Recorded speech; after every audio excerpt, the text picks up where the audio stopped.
The, the defeat in Sicily had enormous repercussions for Athens. And what we're going to do now in this portion of the lecture is go over these.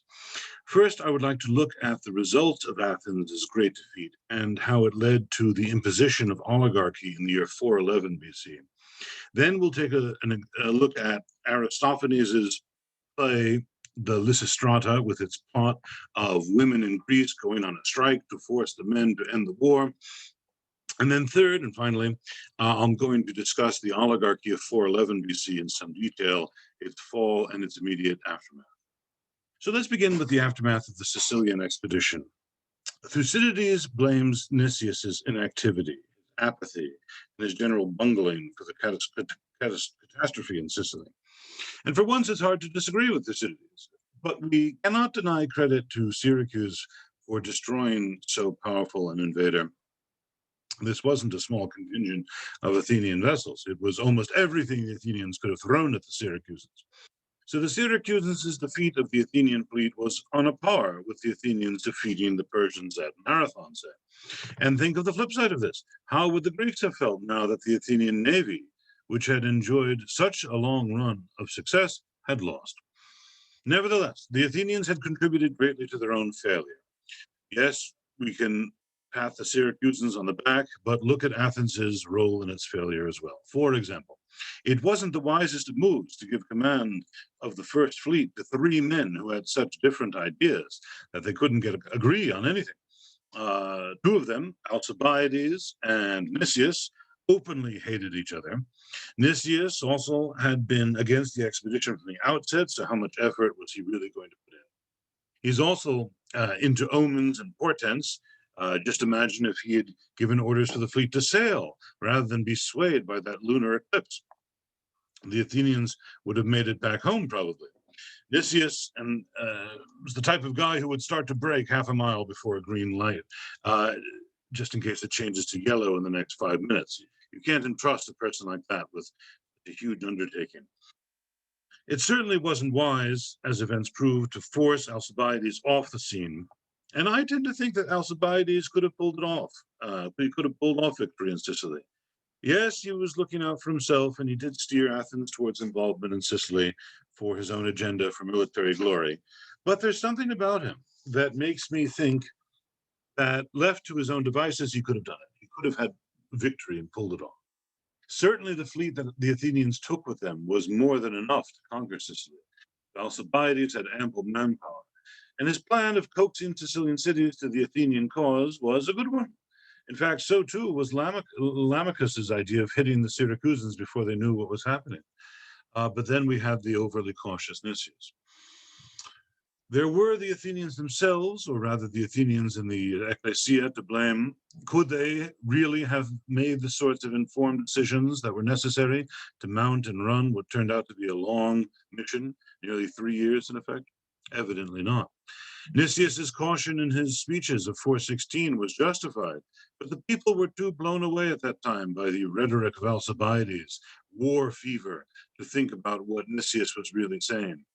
And then when things were going horribly wrong, the ecclesia, the assembly, voted to send a second fleet out to Sicily. This was a tremendous mistake. This is the fleet under the command of Demosthenes. And let's not forget that the assembly originally found that there was no evidence against Alcibiades for his alleged role in the mutilation of the Herms and the profanation of the mysteries. But nevertheless, later it recalled him to stand trial for these, evidently swayed by the rhetoric of his enemies. So the Sicilian expedition was not only disastrous for Athens, as we have been describing, but it also had grave repercussions elsewhere. Athens temporarily abolished the payment of tribute by the allies, clearly in an effort to prevent any revolts. Presumably, the people expected that when news of the catastrophe reached the allies, they would revolt from the Delian League.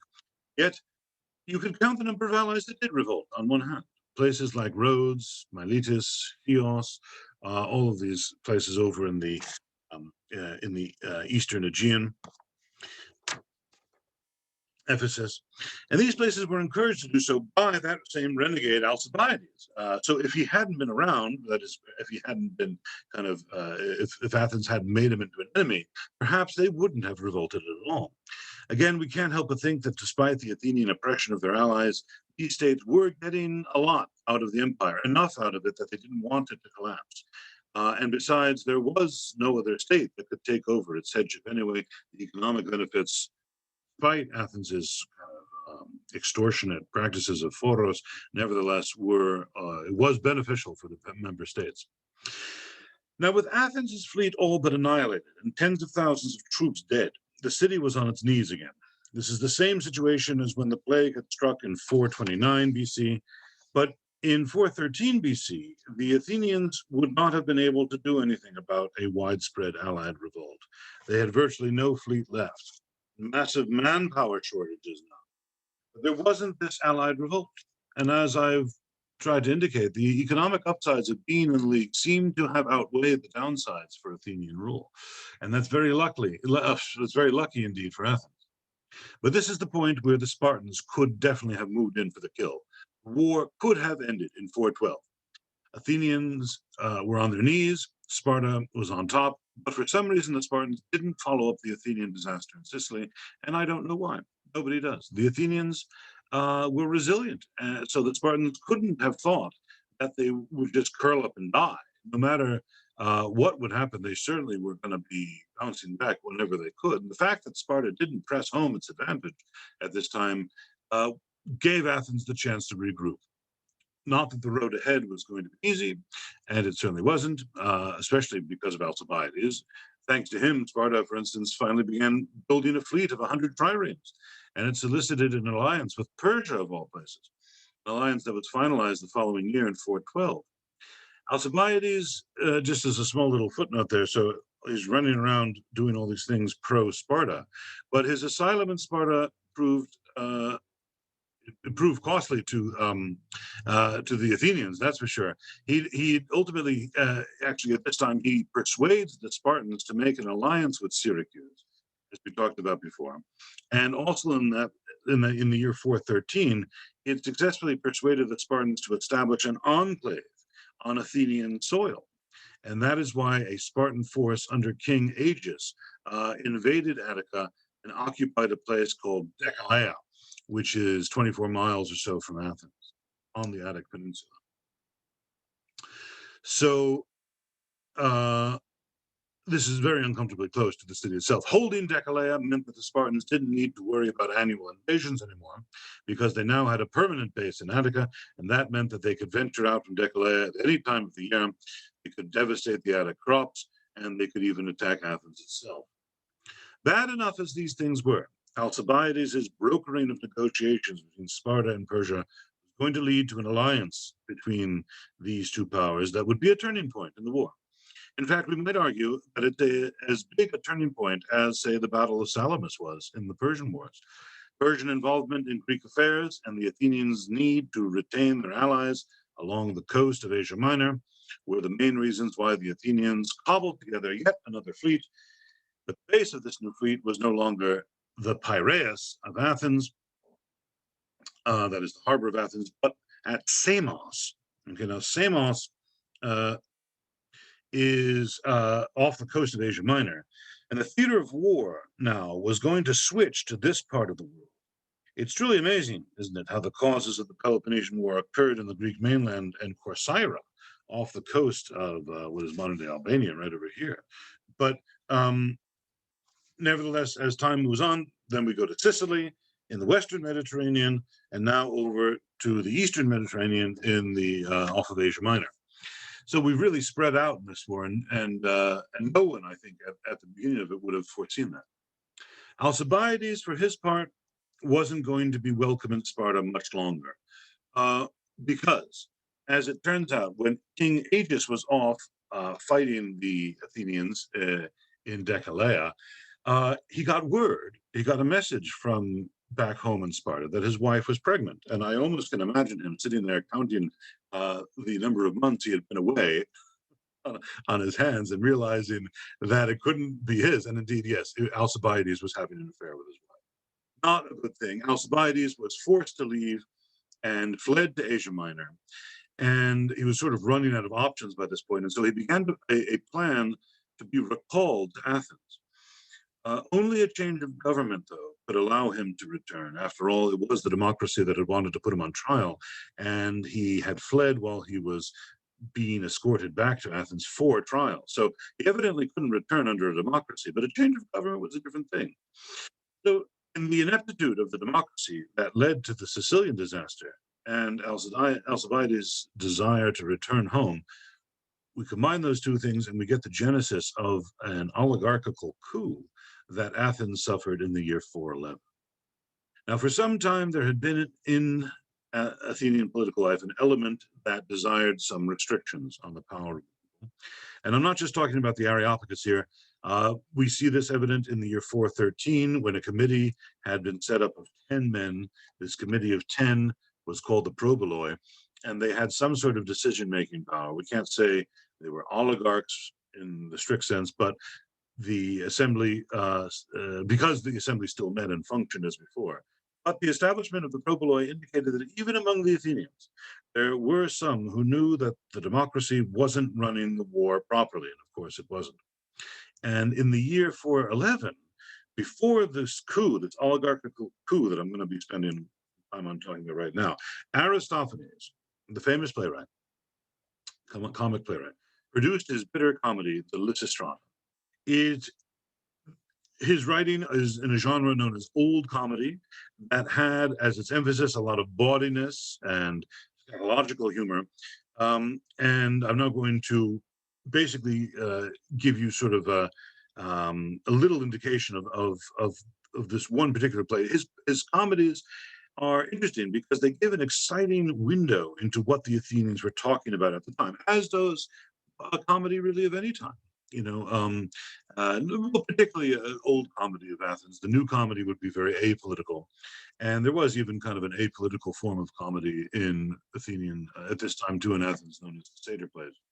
But Aristophanes' plays definitely were political in a lot of ways, the same way that a lot of comedy nowadays is very political. And that if one were, a historian of many years after now, they could go back and watch Stephen Colbert and Trevor Noah and stuff like that, and get to learn all sorts of things about the politics through the comedy of our day. Unlike those people who I just mentioned, though, Aristophanes is actually funny, and the plot of the Lysistrata is rather famous. Lysistrata is a woman, a well-to-do Athenian lady, and she persuades all the women of Greece, not just the Athenians, but all the women of Greece, to go on strike until the men make peace and so bring the Peloponnesian War to an end. It's a famous play, and usually considered one of his most funny, but like all of Aristophanes' plays, it has a serious element to it. Clearly, it is an anti-war play. There's no question about that. But it's echoing a popular sentiment in wanting peace to end, wanting the war to end, and also to help rebuild finances, which have taken a hammering. And what I'm going to suggest now is that it's also possible that this comedy is meant to foreshadow the oligarchy that is soon to take over Athens. What I mean by that is that in this play, Lysistrata and the women barricade themselves on the Acropolis, that is the citadel of Athens. When the men rush in to expel them, Lysistrata is defiant in telling the Problos, the leader of the men, look at that word there, that women can run the state better than men can.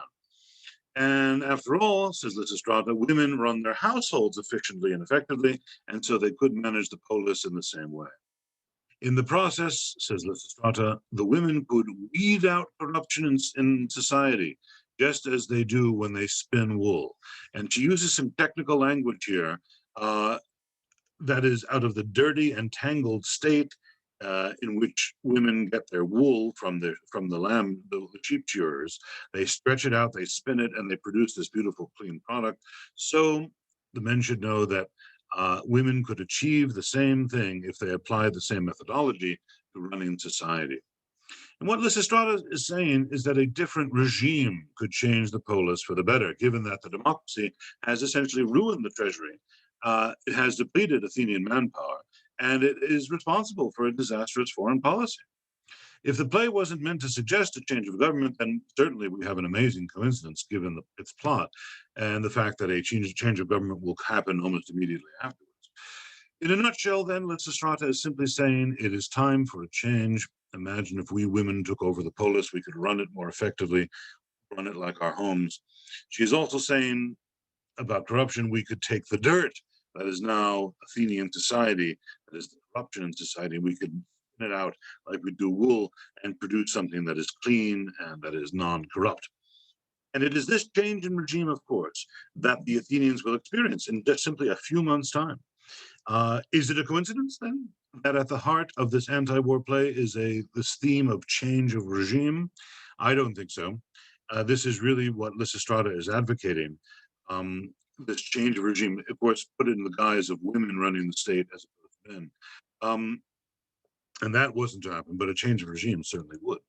Now, who is at the core of this? Well, none other than Alcibiades, our old friend. He seems to be at the heart of everything. Alcibiades was by now living, of all places, in Sardis, which was under Persian-controlled Asia Minor, along with the satrap. He was living at the court of the satrap that is the Persian governor of Sardis, a man named Tissaphernes.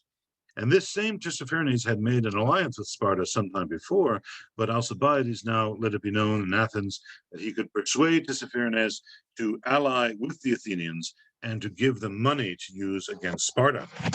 Given that the Athenians were financially hard pressed at the time, this would have been music to their ears.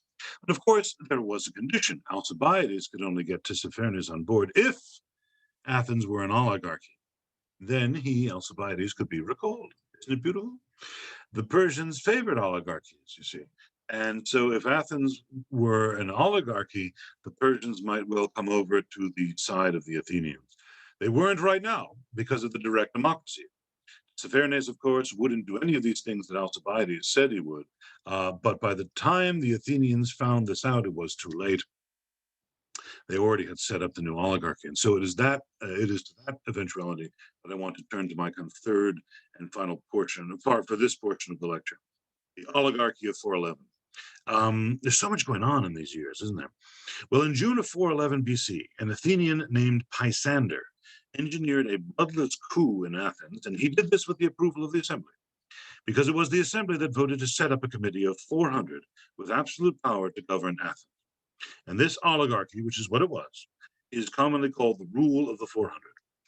It's hard to believe that the people in the assembly would do this, that they would vote to do themselves out of a job effectively and to establish an oligarchy. These are, after all, the same people who stood behind the Boule in 508 to expel Cleomenes of Sparta and Isagoras from Athens because they wanted a democracy. Remember, it is these same people who supported Ephialtes over Cimon in 462.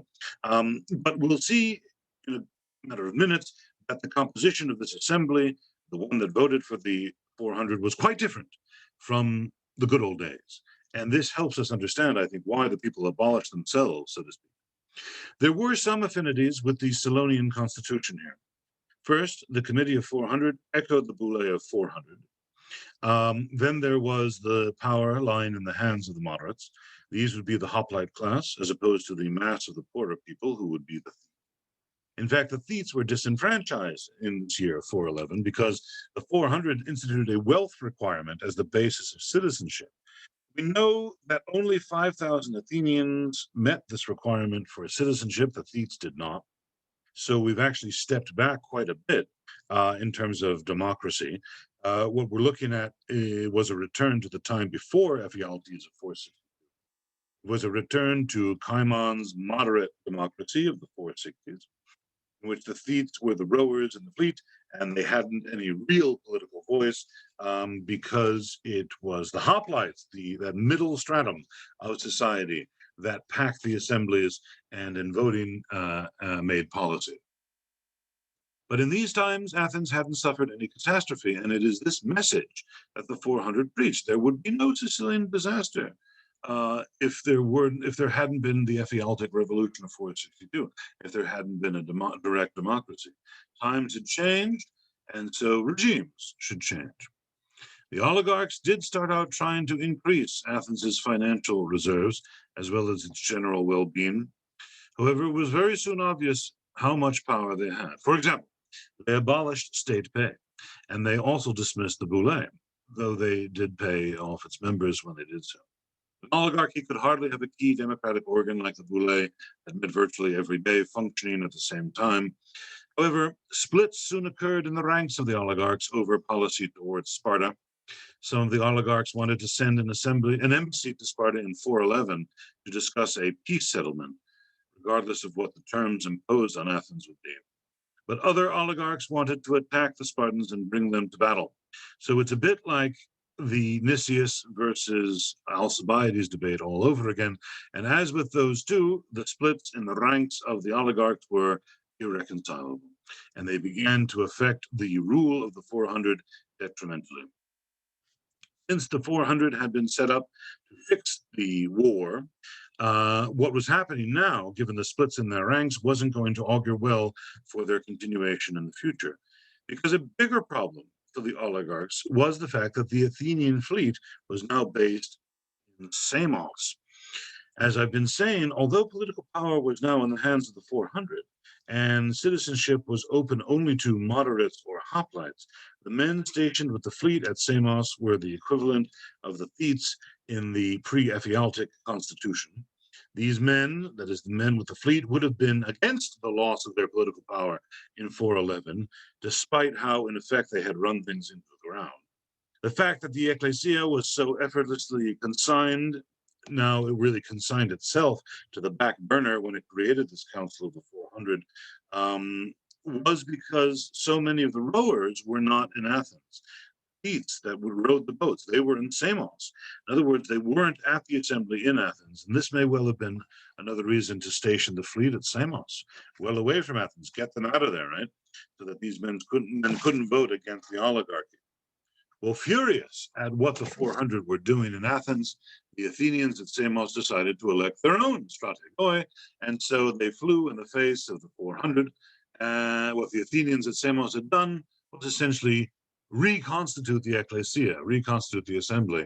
And it is as if there were now two political bodies, the oligarchic 400 in Athens and the unofficial popular assembly at Samos. These men at Samos were also intent on sailing to Athens to oppose the 400. However, they didn't do this. They were persuaded not to sail. And guess who persuaded them not to go there? Alcibiades. He's back. Alcibiades had joined the men at Samos sometime previously. He'd left Sardis to rendezvous with the fleet at Samos, and in fact, he'd been elected one of its strategoi. Man, did this guy have an interesting life.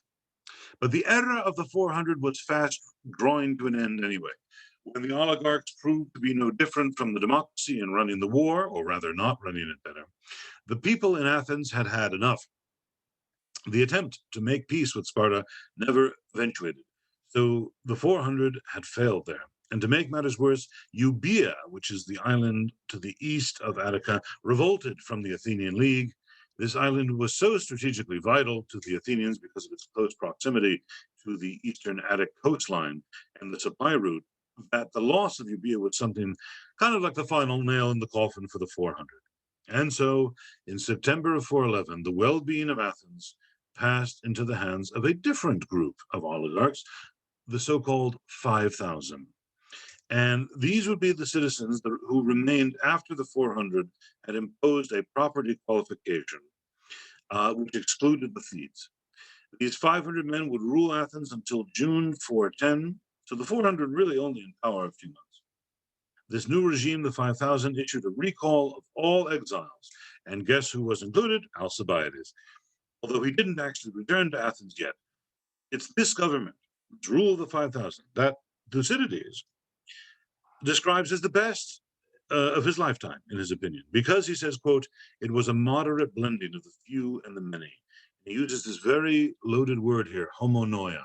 Okay, this is the Greek word ammonia, which not only is the name of the central square in Athens this day where the tomb of the unknown soldier is, but also a lovely little cafe in Astoria that one can go and visit. But this word homonoia, or kind of concord, really, a very potent word in the Greek political vocabulary, it means that it is not a direct democracy, but it does blend the interests of the few, that is the kind of oligarchical elements, with the interests of the many, that is the more democratic.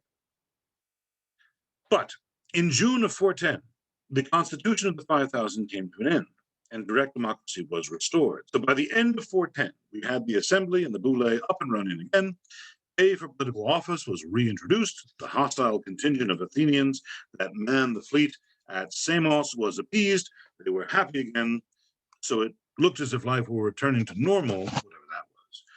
To safeguard the democracy in the future, each citizen now swore an oath of loyalty to kill anyone who tried to subvert the constitution. And they were allowed to kill anyone with impunity. The historical reality was very different, though, from the appearance that nothing had happened to the constitution. The situation facing the Athenians now was desperate. They had nothing like the numbers of ships they used to have. Euboea had revolted, and in Athens itself there was still a feud going on between the remnants of the 400 oligarchs and everyone else. If Sparta had pressed home its advantage now, yet a third time, the war would have been over for Athens. But again, for some reason, Sparta let another opportunity slip by. The Athenians escaped disaster by the skin of their teeth. The Spartan reluctance to move in for the kill is surprising. And again, just as in 412, it cannot be properly explained. But it was going to be a costly reluctance for them, because this war was going to continue for another half dozen years. And during this time, Athens recovered a lot of ground, thanks to Alcibiades, who was operating off Asia Minor. For example, in the year 410, he virtually annihilated the Peloponnesian fleet at the Battle of Cyzicus, killing the Spartan admiral Mindarus and sinking 60 triremes. This victory gave Athens ascendancy in the Aegean again, and Sparta sued for peace. The Athenians were now led by a demagogue named Cleophon, a lyre maker, that is lyre, L-Y-R-E, the musical instrument. And Cleophon refused the Spartan request for peace. And you won't be surprised that I have my own opinions about this. I actually think he was right to do so. Because as in 425 BC, Spartans wanted peace, but without terms. That meant that Athens and Sparta would simply revert to a sort of status quo position. And their animosities would mean that it was only a matter of time before hostilities broke out again. Moreover, the Athenians were intent on regrouping their losses in the Aegean and off Asia Minor, and so any peace now would inhibit their chances in those regions. In fact, over the next couple of years or so, Alcibiades recovered a lot of ground for the Athenians in the Bosphorus areas, including Chalcedon, so that we're talking up over here.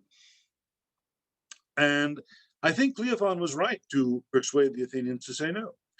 And here's another example of a demagogue who was working for Athens' best interests, even if that meant continuing the war. Also in 410 BC, we see signs of prosperity returning to Athens. Tribute was reintroduced and the building program was begun.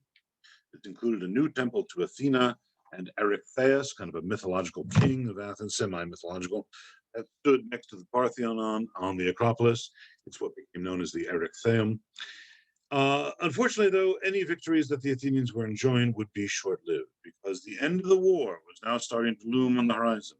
And we're going to sail towards that horizon and examine the final years of the war and Athens' last defeat in the next and final portion of today's